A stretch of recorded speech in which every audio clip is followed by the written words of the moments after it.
What's up mga repa? Kung hanap nyo ay kwentuhan tungkol sa music, reaksyon sa mga paborito nyong rap battle o gusto lang ng good vibes at tawanan, sakto ang pasok nyo dito sa channel ko. Ako nga pala si Shinichi at welcome sa ating tambayan, ang The Roundup. Pang-anim na episode pa lang to ng The Roundup, no? At sa ngayon, ang battle sa Flip Top ang ire-review natin. Ito ay ginanap noong nakaraang ahon, December sa Flip Top Rap Battle League, no? Ang battle na to ay K-Ram at si MP3 'no. Hindi ko pa 'to napapanood, in-upload 'to, 2 days ago. Ngayon ko pa lang talaga siya papanoorin. Samahan niyo na ako 'no. Pero bago tayo magsimula, malaking shoutout sa, Flip Top Battle League. Kung wala kayong mga ina-upload na video at, siyempre kung wala 'tong mga, video na 'to, wala akong iko-content 'no. Kaya, simulan na natin 'to. Game.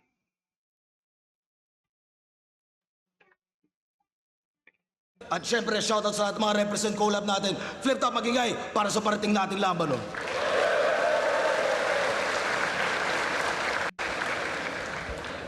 Hi Mind, Cyril Jokes Clothing, Hype Beat, shoutout sa Boss Benji, Black Manila, shoutout sa kanila lahat. Flip top beer, tikman yan. Flip top official merch, silipin niyo yung mga bagong disenyo natin. At sa kanan ko, galing pa, Surigao, para sa inyo, magyay tayo lahat para ay FP3. Balibag, ang tulab ay dito sa edad. Di masita subukan niya mo ang abilidad. Isang pag-asa ibutang may manadilian na. Di kabalunan ni Modula, dili na masigat. Crown Manila, RX Manda nga pala. Sige yan, bagong represent collab. At sa kaliwa naman, Smoky Mountain represent. Para sa inyo, magyay Smoky tayo lahat Mountain. para ay K-Ram. Kung nagdadahilan, kung di ka para sa Ganda ng kanta ni K-Ram pero forward natin. Napalamig in chill, Baka chillionaire maka-copyright. weekly. Wait lang! Pinoy Bully Ball kay Madam Merlin Chow, H-Shots Cafe, Real Yan nga pala 'no, suportahan niyo rin yung mga music ng mga battle MC 'no. Hindi lang rap battle, may mga battle MC talaga na gumagawa ng mga music 'no, tsaka yung mga merch nila suportahan niyo rin. Jokes, Ron Manila, syempre Babes to. Let's go! Nice na boss. Nanalo Favorite talaga 'to ni Enigma si K-Ram eh. ng coin toss. Si MP3, pinili mauna si K-Ram. Tignan 2 minuto dapat. Pakinggan natin, unang banat, Ahon 16 Day 2. Yan. Yan. Sino dito bumili ng ticket para sa dream match na to? Puta, halos lahat ata alanganin. Paano mas inaabangan pa kasi nila tayo mag-battle, boss? Yung skills mo kasi, subukan natin. Itatapat mo ako sa silahis? Puta, nakaaning ka namin? O baka eto yung paraan para sabihin mo na nababading ka sa akin? Ano? Ano to? Proxy mo? Boss, mali ka ng pinadala. Bay, hindi sa minamaliit talaga kitang putang ina ka. Kasi pansin mo, paglabas ng poster, halos walang may pake kung tayo'y magtutuos. 95% sa mga yan nag-aabang lang kung paano kuwawalang yain to si boss.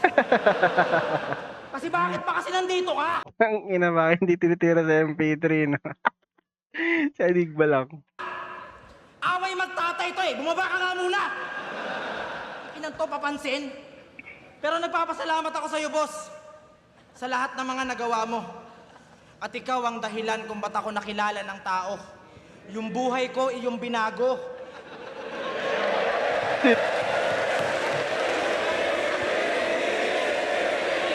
Wait lang, naiiyak ako. Wait lang, putang ina. Yung buhay ko, iyong binago.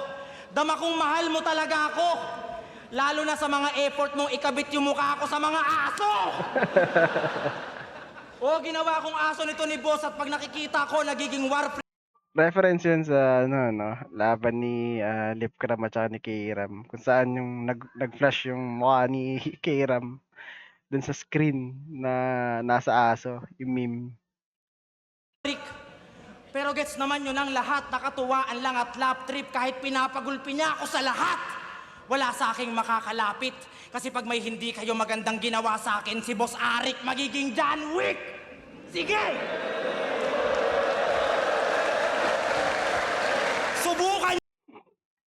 John Wick reference 'no, yung sa pinatay yung aso ni John Wick. Tapos kumbaga, dahil nga aso na inedit yung ano, yung mukha ni Kairam inedit nilagay sa mukha ng aso, kumbaga aso na siya ni Arik. Tas si Arik daw magiging John Wick kaya hindi siya puwedeng galawin. Nyo! Tapos gagawin mo yung anggulo? Well, para sa akin, it's all good. Pero, dyan ka na wrong move. Kung ako ginawa niyang aso, ikaw ginawa ka niyang dog food. Kasi po, Pagkain triple to sa sa akin, isa ka aso. pang uhugin at Damn. lampa.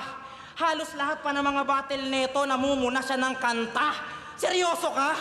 Si RG Kenser at si Van sinabihang offbeat sa kanta. Sa kanilang tatlong sinabi mo, parehas lang kayong tatanga-tanga. Kaya kung aanggulohan mo ako sa music, wala yan sa akin talab. Nanlalait ng kanta, puta, lap trip sagad.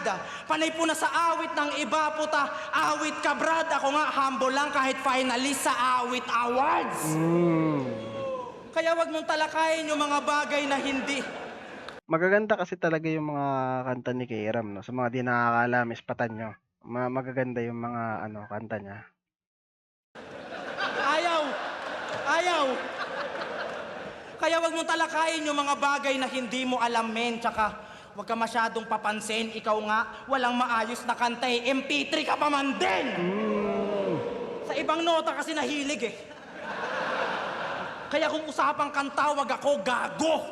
Kasi yung karir mo sa kanta, kinang inabrad palubog. Kesa magyabang ka sa akin, makinig ka't manood. Ito'y sampal sa iyong pangalan, tanggapin ng malugod na ikaw yung MP3, pero pangalan ko pa rin yung mas matunog. Kasi punchliner ka lang, boy! At lahat umain na. Huwag ka nang umasta. Kung may ace ng baras, ito yung gay na ungas sa takuang kumasta. Balik kay Arik! Huwag ka nang umalma! Yung mukha hulas na! Walang takip sa pisngi kasi nga butas na! Ang ina, tinira na naman si Arik. GL yun, parang minak na yung mga ano, linya ni GL sa laban nila ni Raffian.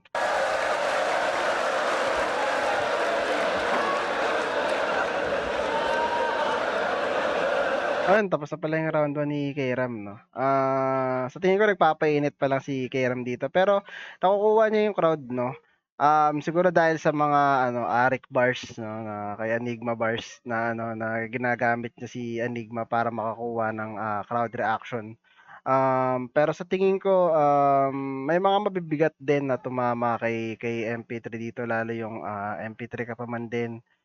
Pero wala kang ano, sikat na kanta or wala kang nagawang kanta. Tapos, yung sa, hindi mo ako puwedeng galawin kasi John Wick nga yung ano, 'pag hindi mo puwedeng galawin yung aso. Nakalimutan ko yung iba pero, meron din merong malalakas na tumama si, Kairam.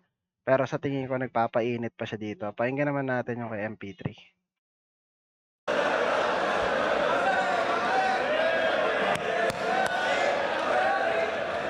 Tinitira pa si boss nitong bobo na ayasib. Tigilan mo yung Klong, yung TF natin nanganganib. Pero Klong, kumusta na? Mula nung last time natin na nagkita, sobrang dami ding nagbago. Balita ko, sikat ka na bilang MC, pero sikat din bilang aso. Pues animal abuse ang sasapitin kapag ikaw ay minaltrato. Ako'y natuto na sa mga dati kong mali, kaya di mo na ako magagago. Ipapakita ko sa inyo kung paano ko to ilalampaso at higit sa lahat, putang ina, hindi na ako maghuhurado. Flip top game!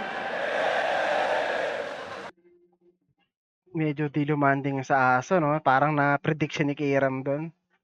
Na ano agad, na parang na-disable agad ni ano, ni Kairam yung angulo dito ni MP3 tungkol sa aso. Saktong-sakto yung pagkakalagay ni Kairam dun sa round 1 kasi sa round 1 din nilagay ni MP3. Round 1 mo sa isa buhay? Si Cancer na walang round 1? Pues maghanap ka na ng shelter. Tang ina, ikay panis sa round 1 ko na walang cancer. Ano nga ka? Anong akala mo? Ako'y makakaranas ng kaba kasi yung style mo ang kulit? Na baka yung bars mo ang lupet? Ulul, araw-araw akong minumura nung September, mas takot akong mag-judge ulit. Oo, sobrang pangit ng simula ng taon ko, naging off pa sa start. Nung laban ko kay Crip na wala ng ilaw, I was lost in the dark. Pero nung sinabi siya, makakalaban, mga thoughts ay nag-spark. So when I take this dog out, it's a walk in the park. Pero paborito daw siya ni boss. Bias ang puta. Paaway-away pa sa Facebook pero nakakaduda mga repa. Ba't nung kumuha ka ng TF Tol, nahuli ko si Arik sa ilalim ng lamesa? Sabi nyo may nahulog lang na ballpen. Sabi nyo may nahulog lang na ballpen, pero kitang-kita sa mukha. Tanginang battle MC yan, nagpapa-TF ng tsupa. Kaya pala laging may laban kahit corny ang hinahain at bitbit. Gamit na gamit si Arik dito, no? Pero yun nga, no? Meron kasi mga angulo na sa isang MC lang talaga nag-work, no?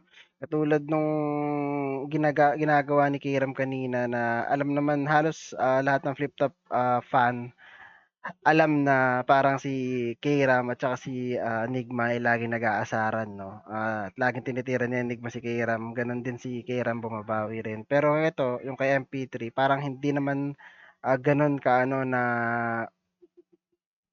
may alitan or may aaway na ano kay MP3 at kay Enigma, no? Kaya kahit ginagamit ni MP3 si Enigma, medyo wala siyang dating. Kasi may relasyon ng nabuo. Ulitin natin. Kaya pala laging may laban kahit corny ang hinahain at bitbit. Kasi may relasyon ng nabuo na di maamin ang lintik. Nagsusubuan kayo ni Arik pero di na siya king marinig kasi binabago na yung aso kinakain ng incheck.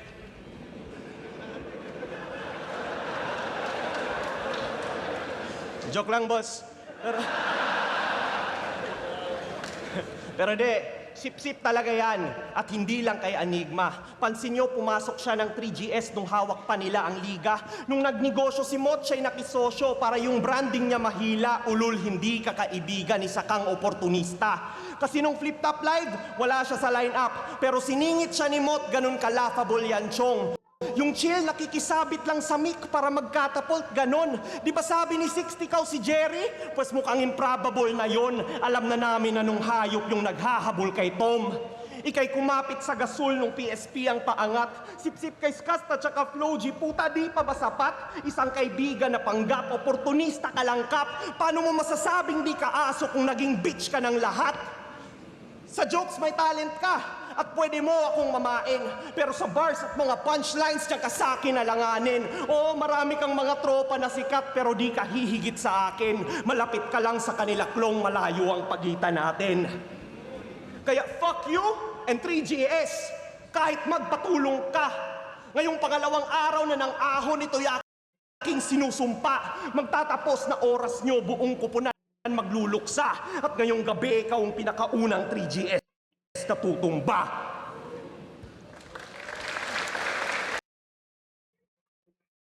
Doon natapos yung round 1 ni MP3. Parang yung last part, no, yung dulong part ng round niya umikot sa pagiging palakaibigan or pagiging close ni Kiram sa mga sikat, no. Parang ganun yung inaano niya, Kalaskasta Cliff, Flo G. Parang pinapanindigan daw ni Kiram yung pagiging aso kasi dikit ng dikit, no, pati kay Mot. Pero sa tingin ko, kung paramihan ng DN na punches, sa tingin ko lakalamang pa rin si Kiram dito. Round 1, Kiram.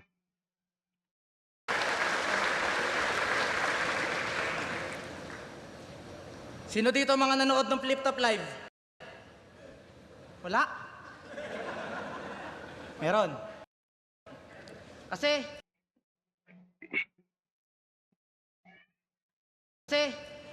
nung Flip Top Live, nakasalubong ko tong pasikat na ugok. Nadismaya daw siya kay Bamboo kasi di niya kinanta yung Tatsulok. Tanga ka pa? Si Bambo de Pistola yun eh.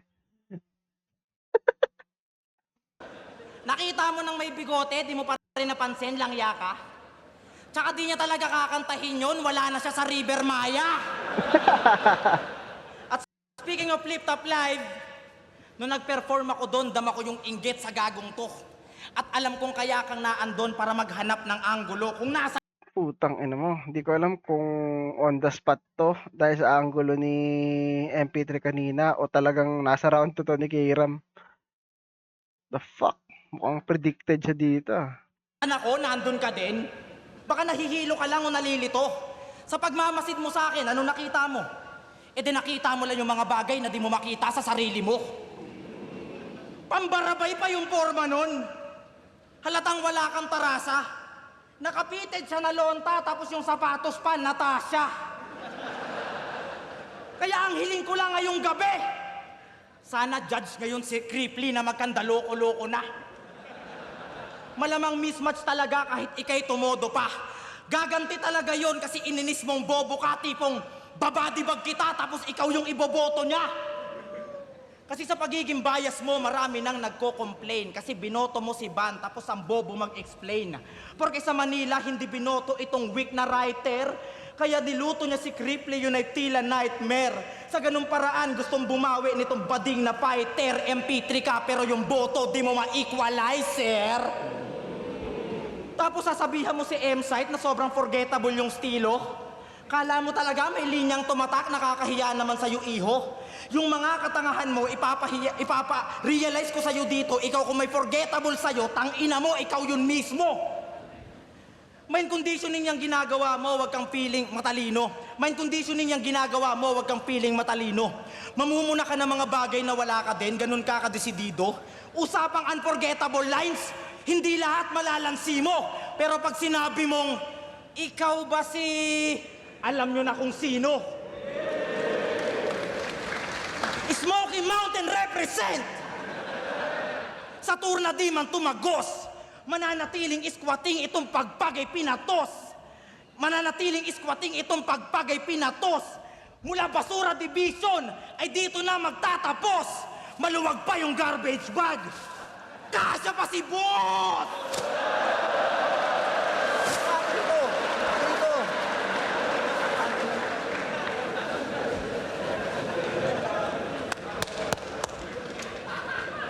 Kalma, kalma. Ang inang round yun.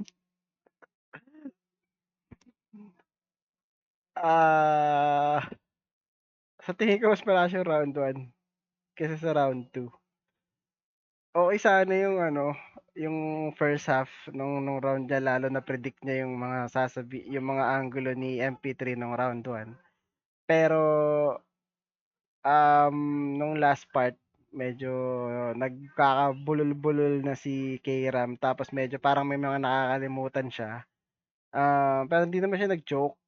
Nairaos niya pa rin naman yung round, no. Tapos yung last ano niya, yung last line niya is about pa kay Arik. Parang maluwag pa yung ano, garbage bag, kasya pa si boss. Parang ano siya, hindi siya para kay MP3 talaga. Yeah, tignan natin yung ano, round 2 ni MP3. Magaling daw siya mag-basketball. Pag nag-crossover, nakakabali daw ng ligaments iba.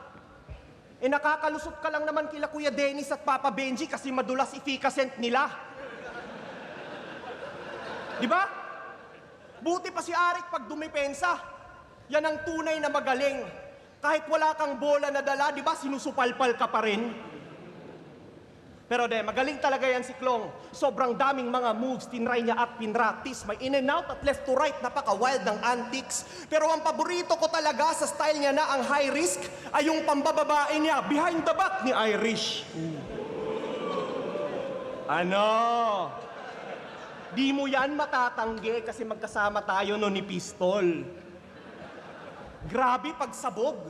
Pinasok niya pati tamod. Pinasikatan niya kami ng benefits kapag baog.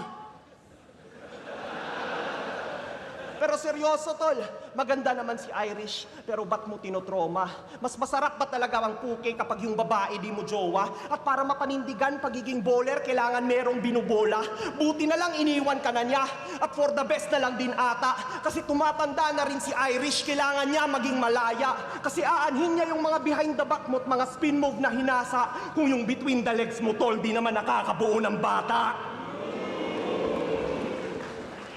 Tang ina, White Knight, no? Tagapagtanggol. Kaya you stay sa temptation. I-maintain yung label mong fake imitation at magpaka-next na sinyo ka na lang kasi wala ka ng next generation. Pero bilang pambawi, bubuntisin ko din yung mama mong si Edna, tol, wala nang planning-planning. Ititrisam ko yung mga lola mong may menopause, puta, sibak din sila sa akin. Yung kapatid mo si Marie kakantutin habang sa sahig siya'y nakaplanking. At yung family tree mo naman, tol, ang gagawin kong punong saging. Ako na yung nagpakasalbahe kasi alam kong di mo magawa.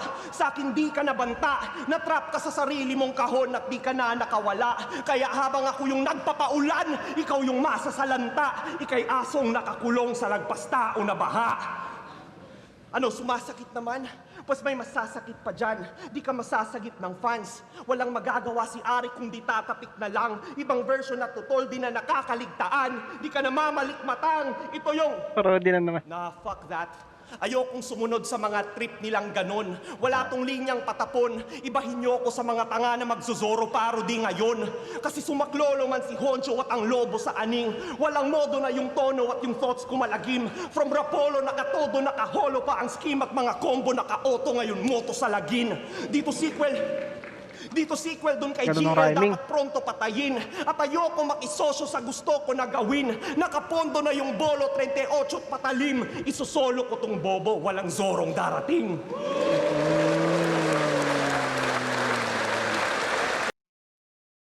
Akala ko tabla. Pero yung last part ng ano, yung skills at saka yung creativity na ginawa ni MP3 enough na para makuha niya yung round 2. Pero hindi naman ganoon kalaki yung lamang. Konti lang pero MP3 round 2. Pakinggan natin round 3 ni Kairam. Ayoko. Round 3 game! Nung laban niya kay M-Site, ipinagmalaki niya at taos-puso niyang inamin na siya daw bilang Bisaya inakakantot na siya ng puno ng saging. Really? Idadamay mo pa lahat ng Bisaya sa ginagawa mong katangahan? Sa probinsya namin, puro puno ng saging pero hindi ko yan naranasan. Ako, yung mga puno ng saging sa amin, pag wala akong magawa, sinasapak-sapak ko. Ito, pag wala siya magawa, sinisibak-sibak mo. Inamin mo sa harap ng madla. Oo, wala naman dong duda. Siguro habang kinakasta mo yung puno, sinutsupa mo yung bunga.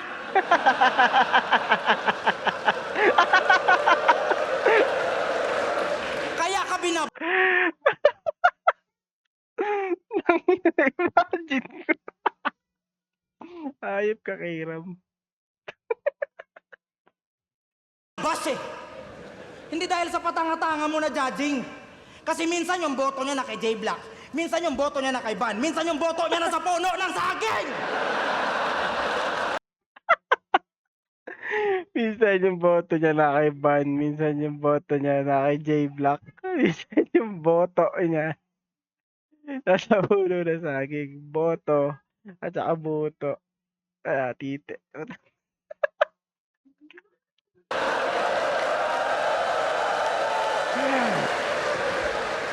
Kaya bilang Bisaya din, sa sinasabi mo, bibigyan kitang gantimpala.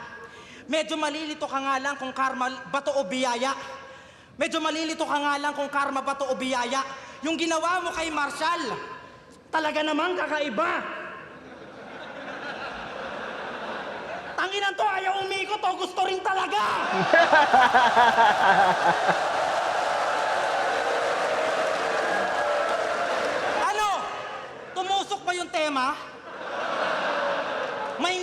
may ginaw. Walang kuryente yung barena, pinapaikot lang kita. Bakla ang puta. Panay piyok pa to sa laban, tangina mo kakahiya ka. Kakatsupa mo yan ng burat na hindi mo kakilala. Maarte sa pagkain pero kumakain ng burat na mabuhangin o matagal ka ng laspag. Ngayon sabihin mo sa amin, gago, na di mo naranasan yung pagpag. At hindi mo ako madadaan sa mga taglish mo na rhyming. Ano akala mo kayo lang may internet? Puta, meron din sa amin. Alam ko kung bakit taglish ka at hamo, boy, kahit di ka pa umamin. Sobrang obvious naman, Mike, na lahat sa rhyme zone yun ang galing. Tanginan to, porque magaling mag-English, pakiramdam niya, mas matalino siya sa iba. Sasabihan mo pa si Boss Arik na bobo mag-English, baka pektusan kita. Baka nakakalimutan mo. It's peso, not peso. Salamat na Enigma. And cause you're a gay bro, your name shall be Rainbow!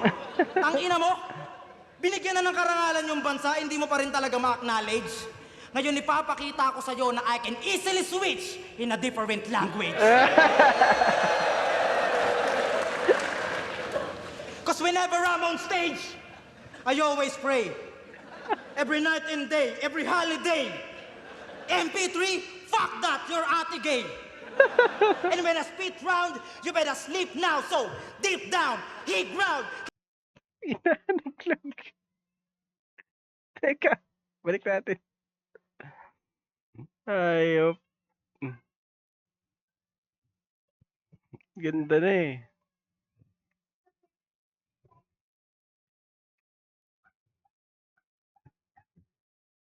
Nare.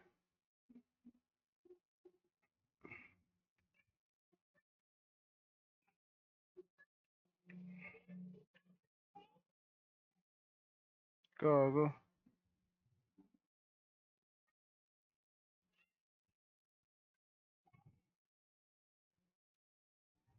Nangyari.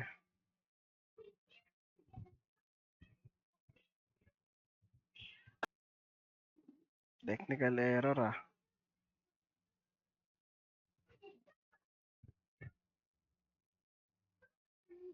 And when I spit round, you better sleep now. So, deep down, hit ground. Can you see that? And when I spit round, you better sleep now. So, deep down, hit ground. Can you see that I'm fucking you in front of a cheap crowd? Everybody know I can dance and rap like Chris Brown and Enigma. We're gonna be proud, and that's all. Ni hao. Putang ina ulit. Ulit. Ulit. Cause whenever I'm on stage, I always pray. Every night and day, every holiday. MP3, fuck that, you're ate gay. And when I spit round, you better sleep now. So, deep down, hit ground. Can you see that I'm fucking you in front of a cheap crowd? Everybody know I can dance and rap like Chris Brown and Enigma. We're gonna be proud, and that's all. Ni hao. Walang kwenta. Ganda lang ng ano eh, ng rhyme scheme eh. Ayop na nihaw.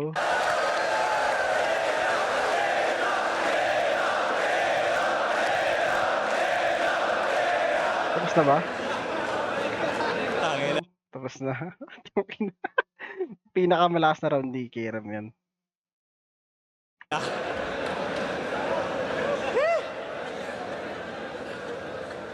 Akala ko kaibigan tayo ah. Alam nyo ba kung paano ko nalaman na may taglay ito na katangahan? Eh pumayag ba naman na maging dakilang comeback battle ni Badang? Seryoso tol, pumayag ka? Alam mo na anong brand ng ganong MC? Yung matchup nyo ang awkward at ang random parang gang ni Arthur Neri. Tanginang matchup yan! Rapist versus rape. Gang ni Arthur Neri, yun ata yung ano, sa Break It Down. Sa Break It Down ni Looney tsaka ni Arthur Neri, yung para sinabi ni ano ni Looney, tinanong ni Looney si Arthur Neri na, anong gang mo? Parang ganun. Tapos si Arthur Neri pasagot na ano, gang kaibigan lang, parang ganun. Tapos dinagets ni Looney or dilagpasan lang ni Looney. Rapist. Nung time na yun, ikaw pinaka-viral dahil sa laban nyo ni Saki. At panalo mga moments. Pero ba't nung laban nyo ni Darwin, naging palyado na yung offense. Nawalan ka ng crowd control at binigyan mo siya ng audience. Puta, badang na nga lang yung kalaban, oh, natalo pa sa comments. Pero ganyan talaga si Klong. Ganyan talaga si Klong. Mahirap i-take serious. Nagpapanggap lang na oblivious kahit yung pattern ay continuous. Bulag-bulagan sa mali kahit aware na siya sa issue. Sa tigit sa lahat, alam niya din kung saan nagtatago si Phoebus. Tangina. Di ba sunod-sunuran ka sa kanya? Pagiging tuta, kinarir. E di puntahan mo din siya sa Dubai, tas dalhan mo ng flip-top beer. Binilhan ka lang ng sapatos, naging loyal ka na agad. Feeling ka mag-anak na likas. Sige nga, bilhan mo din siya ng sapatos, yung nakakaapak ng Pinas. Di na siya makauwi ng Pilipinas. Ang galing ni Lord, ang galing, masaya si boss, wawawiwa. Akala kasi nila na mapapalitan nila ang flip-top porket namirata sila ng rappers. Ulul sa sobrang hina ng inyong liga, di kayo nagkaroon ng scalpers. Di ba sinumbatan mo din si Cripply na wala siya sa flip-top nung pandemic kasi meron kang dignity?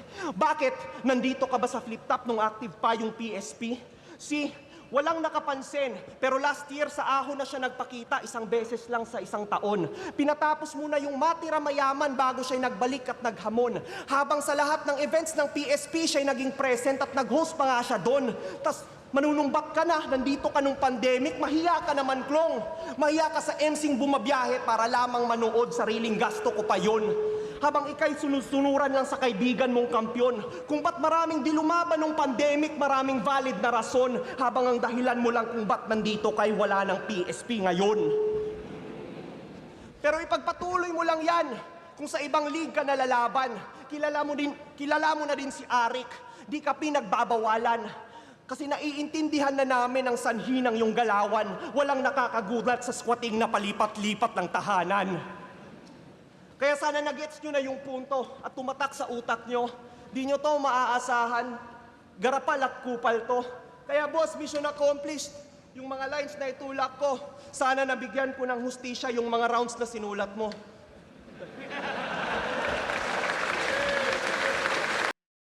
Round 3, malinaw kay Kairam. Sa tingin ko, yung angulo ni MP3 sa round 3 about PSP and shit na hindi na bumatel si Kairam. Okay naman siya, no? Pero sa tingin ko, gas-gas na kasi. Masyado ng maraming MC na gumamit nung PSP angle, no? Lalo na si Tipsy D, yun ata yung pinakamagandang paggamit ng angulo na yun kay Mot. Kaya siguro kaya hindi lumalanding, no, kasi naghahanap yung tao ng mas mabigat siguro sa mga sinabi ni Tipsy D, no, na PSP angle. Sa tingin ko kung gagamitin mo siya kailangan matapatan mo o maangatan mo yung paggamit ni Tipsy D ng PSP angle, no. Yun sa tingin ko, yun lang, round 1 and round 3 malinaw kay Kairam, round 2 kay MP3. Kaya Kairam ang boto ko sa battle na 'to, no. Hanggang dito na lang, pero tignan muna natin yung judging.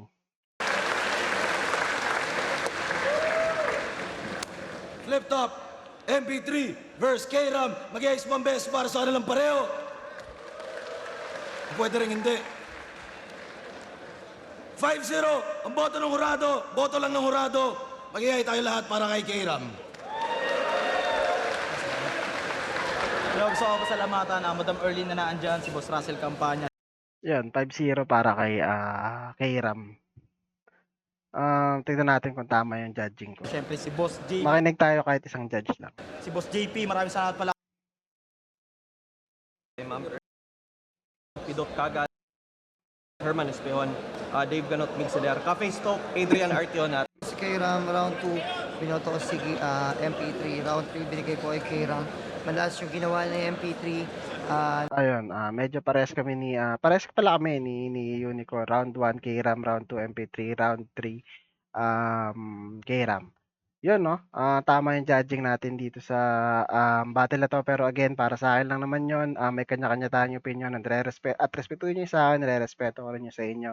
Hanggang dito na lang ang episode 6 ng The Roundup 'no. Maraming salamat sa pagsama at yun, peace out.